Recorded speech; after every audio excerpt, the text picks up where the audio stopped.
જગતની માલિપા આમ તો 200 થી વધારે દેશ આવેલા છે, પણ આજ વાત આપણે કરશું ભારત અને દક્ષિણ આફ્રિકા વચ્ચે રમાયેલા એક દિવસીય બેટ અને દડાની રમત, જેને ઇંગ્લિશમાં વન ડે મેચ પણ કહેવાય.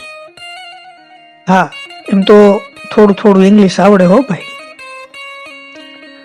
ભારતની ટીમ દક્ષિણ આફ્રિકા બેટ અને દડાની રમત રમવા ગઈ છે. ભારત વતી મુખ્ય ખેલાડી KL રાહુલભાઈ છે અને દક્ષિણ આફ્રિકા વતી મુખ્ય ખેલાડી એડમ માકરમભાઈ છે, જેને ટોસ જીતીને પહેલા બેટિંગ કરી અને એ પણ ગુલાબી કપડામાં. એમ કહેવાય છે કે દક્ષિણ આફ્રિકા ગુલાબી કપડામાં હજી સુધી કોઈ મેચ હારી નથી, પણ આજ વિધાતાને કંઈક અલગ મંજૂર હતું.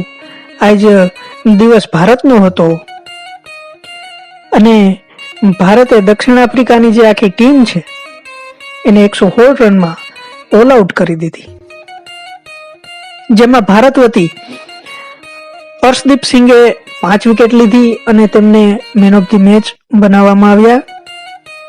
આવેશ ખાને 4 અને કુલદીપ યાદવે 1 વિકેટ. એમ કરીને દક્ષિણ આફ્રિકાની 10 વિકેટ લીધી અને દક્ષિણ આફ્રિકા 116 જ રન બનાવી શક્યું.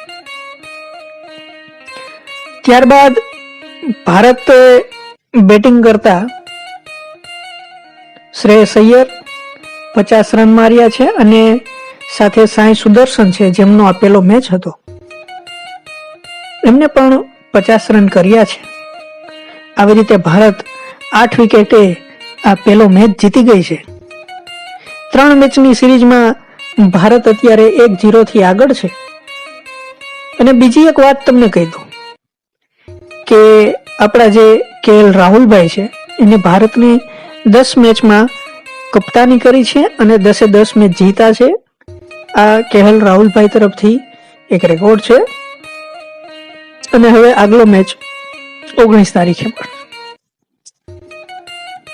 તો ત્યારે આપણે ફરીથી એકવાર મળશું 19 તારીખે.